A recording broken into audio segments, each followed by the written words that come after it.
Anong mensahe ang kailangang marinig ng mga Aquarius sa period na to? Pwedeng nangyayari na itong magiging reading o mangyayari pa lang. Kung hindi man para sa inyo, itong magiging reading, edi baka para sa someone na malapit sa inyo o sa someone na kakilala nyo mismo. Baka may lumabas na gender, mamaya gawin nyo na lang energy, masculine at feminine energy, pwede rin naman na. Huwag nyo nang pansinin ang gender. Hindi ko masasabi kung anong magiging reading, kung positive ba o negative. Depende sa kung anong mapipick up kong energy. Walang masama kung papanorin ang sun, moon at rising sign. Kasi baka aliman sa mga yan ay mag-resonate na sa sitwasyon nyo. So, pwede magdugtong yung mga kwento. Pwede rin hindi. Ano tong hermit? Well, ang dating sa akin, magsisimula pa lang to kasi new beginning to or pag-start. Na para bang sa period na to magsisimulang mag soul searching ang iba sa inyo, mag-reflect, karoon ng introspection, mag-contemplate. Binabasa ko lang sa tinakbo ng buhay nila. So for some reason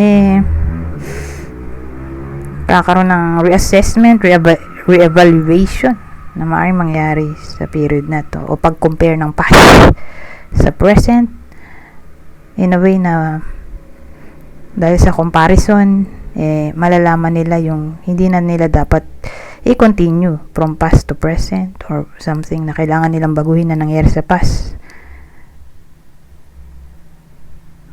Ayun, hindi na nila kailangang i-continue or kailangan baguhin yung mistakes ng nakaraan sa present. Ganun ang dating. Anyways, ano tong strength card natin?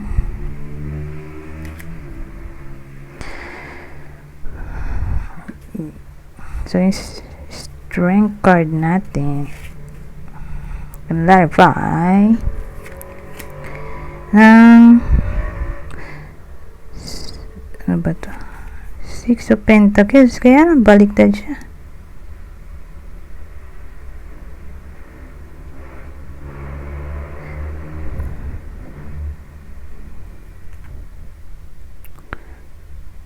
Kasi yung meaning nito, actually ito yung pinaka-paborito kong deck na may kodigo.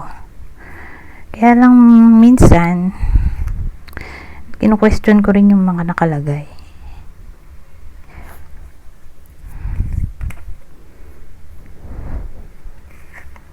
Kasi yung nakalagay dito, parang ito lang din yun. So, baguhin ko yan. Baguhin ko yung meaning base sa alam ko. So, ang dating sa akin, magkakaroon ng lakas ng loob. Ang iba sa inyo, na lumaban sa mga taong disrespectful or bully. Sa period na to. Okay? Or magkakaroon ng lakas ng loob na iwasan ng mga taong sa tingin nila ay mapagpanggap na mabuti. Kasi ito yung card ng kindness tapos fake lang pala, parang mala narcissist to na nagpapanggap na mabuting tao. Hindi pala siya mabuting tao.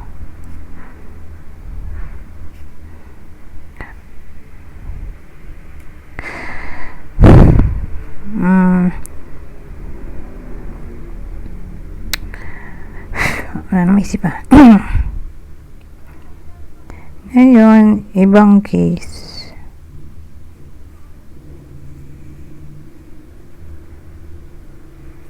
Kakaroon ng lakas ng loob. Ilayo ang sarili sa mga taong inggitera, chismosa, or kakaroon ng lakas ng loob ang iba sa inyo sa mga taong feeling nila ay toxic.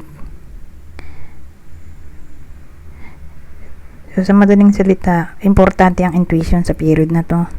At yun na magsisilbing discernment ng iba sa inyo sa pagpili ng tama at mali. So, important ang intuition sa period na to. Ulitin ko.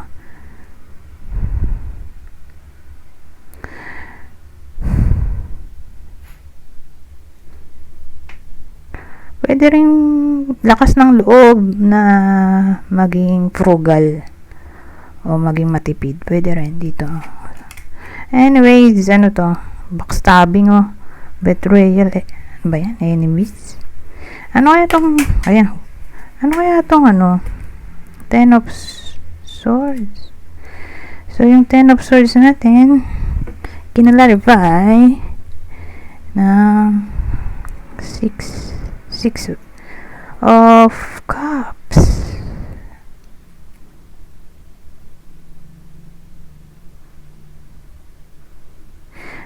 Well, ang dating sa akin, ito yung part na paglayo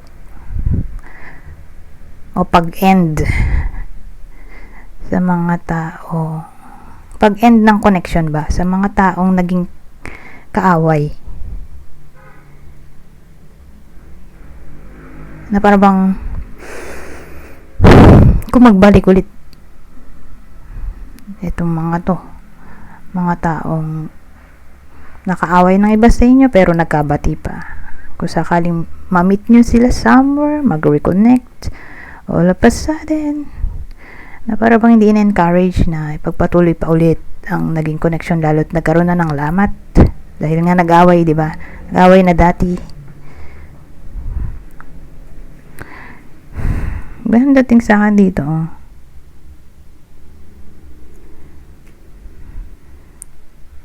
So, okay lang na magkapatawaran, pero yung continuation ng connection, hindi na advisable.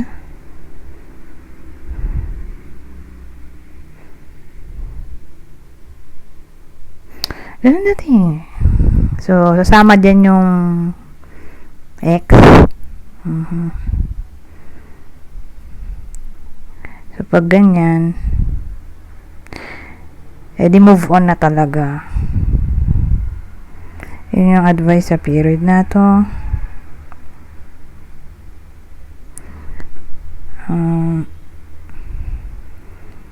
Ano pa ba?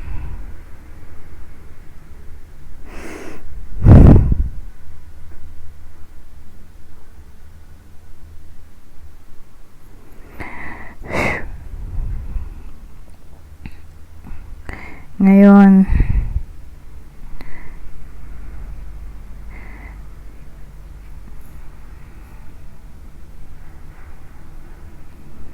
may isip eh. So, punta na nga lang tayo sa susunod. Ito. Pang masasabi nito. Ito maganda, love. Ito maganda. Love and respect. Saan natin to?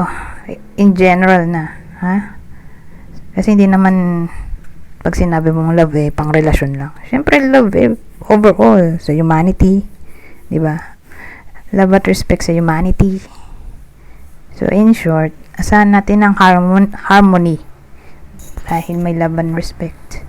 Kumbaga harmonious connection, relationship. Walang away sa period na to. Peace. Asahan natin ng peace. Siguro dahil titigil na ang mga hater, basher ng iba sa inyo sa panggugulo sa buhay ng iba sa inyo, or kayo na mismo yung aalis sa ganong sitwasyon. Iiwan nyo na sila para hindi na kayo matoxic. So case to case basis. Kasi ang dating dito may period sa period na to na makukuha ng iba sa inyo ang peace. Love and respect, mukhang peace equals peace.